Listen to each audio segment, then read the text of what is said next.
Bapak Ibu Saudara-saudari terkasih, salam dalam kerahiman Tuhan. Yakinlah bahwa Yesus sangat mencintai saya, Anda dan kita semua. Pemakaman Paus Benediktus ke-16 telah usai. Kita telah mengikuti proses yang bersejarah ini dan kiranya ada pengetahuan iman kita yang bertambah. Terlebih lagi, maunya ada nilai-nilai iman yang sungguh menjadi milik kita dan akhirnya kita hidupi lewat adanya peristiwa wafatnya Paus Benediktus ke-16 ini. Namun sesungguhnya masih ada sekian informasi lagi terkait pemakaman Paus Benediktus ke-16 yang menurut saya masih cukup penting untuk kita ketahui. Hal ini adalah terkait ketatnya penyegelan peti mati para paus, termasuk Paus Benediktus ke-16. Menjadi pertanyaan bagi kita ialah, mengapa peti mati paus harus sedemikian ketat disegel? Kalau kita cermati, ada ritus penyegelan peti jenazah paus yang memang cukup ketat. Hal ini terjadi misalnya di lokasi makam paus, yaitu di ruang bawah tanah Basilika Santo Petrus, Vatikan. Lihatlah, peti mati yang pertama yang terbuat dari kayu cemara itu, kemudian di ruang bawah tanah itu diikat dengan pita merah. Dan pita merah ini disegel dengan 4 meterai sekaligus.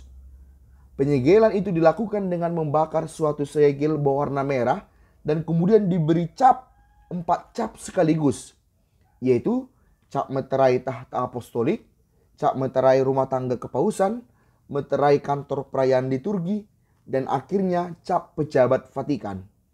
Keempat cap meterai ini dipasangkan pada pita merah tadi. Pemeteraian itu juga sebenarnya dilakukan saat memasukkan silinder logam berisi laporan 1 halaman tentang 8 tahun pelayanan Paus Benediktus ke-16 yang dilaksanakan pada ibadat yang diikuti oleh kalangan tertentu saja, yaitu pada malam sebelum pemakaman Paus Benediktus ke-16. Dalam istilah Italia, laporan yang 1 halaman itu disebut sebagai roghico. Silinder logam itu mesti disegel terlebih dahulu dengan cap Vatikan, lalu dimasukkan ke dalam peti Paus Benediktus. Dan bersamaan dengan silinder itu dimasukkan pula benda-benda yang memiliki kaitan dengan masa kepausan Paus Benediktus ke-16, yaitu selama hampir 8 tahun. Termasuk diantaranya ialah koin-koin Vatikan yang diterbitkan selama masa pelayanan Paus Benediktus ke-16, di mana ada gambar Paus Benediktus ke-16 di setiap koin yang dikeluarkan pada masa pelayanannya. Juga akan dimasukkan ke dalam peti mati itu adalah pallium, stola yang dibuat oleh biarawati di sebuah biara di Roma, di mana stola ini adalah simbol ia seorang imam, seorang uskup, dan juga seorang paus. Tidak hanya itu, penyegelan itu juga terjadi dengan peti mati kedua yang terbuat dari timah. Peti mati dari timah itu juga akan disegel dengan ketat. Pertanyaannya ialah, mengapa harus dilakukan penyegelan yang begitu ketat akan peti mati Paus Benediktus ke-16? Apa gunanya? Bapak Ibu Saudara-saudari terkasih, bagaimanapun jenazah paus dan segala hal yang ada di sekitar jenazah Paus Benediktus ke-16 adalah warisan berharga, arsip berharga gereja yang masa kini untuk ke masa yang akan datang. Jenazah paus merupakan satu hal yang penting untuk dijaga secara ketat, karena jenazah paus memuat informasi yang sangat penting bagi gereja, khususnya gereja di masa depan.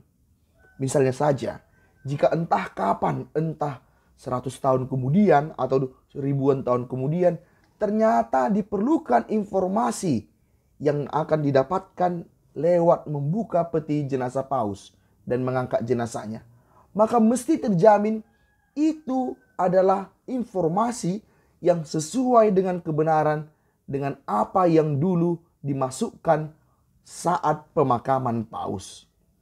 Informasi itu harus benar-benar informasi yang valid dari masa di mana paus itu dimakamkan. Jangan sampai di waktu yang akan datang ada pihak-pihak yang telah merusak jenazah Paus itu dan kemudian menyebarkan berita bohong. Atau juga bahwa suatu waktu, entah ratusan atau ribuan tahun kemudian, diperlukan untuk menyelidiki informasi tentang masa kepausan Paus Benediktus untuk kepentingan tertentu. Dan itu salah satunya akan ditemukan dalam Rogito, dokumen 1 halaman tadi yang dimasukkan dalam silinder yang telah disegel. Harus terjamin bahwa itu adalah dokumen asli, Rogito yang asli. Jangan ada pihak tertentu demi kepentingan tertentu memalsukan informasi, misalnya mengganti dokumen itu.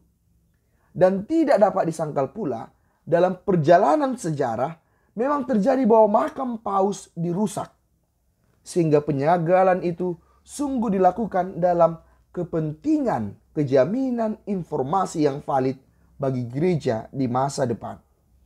Dengan demikian mau ditunjukkan bahwa di dalam gereja kita sungguh ada suatu pengarsifan informasi yang sangat ketat.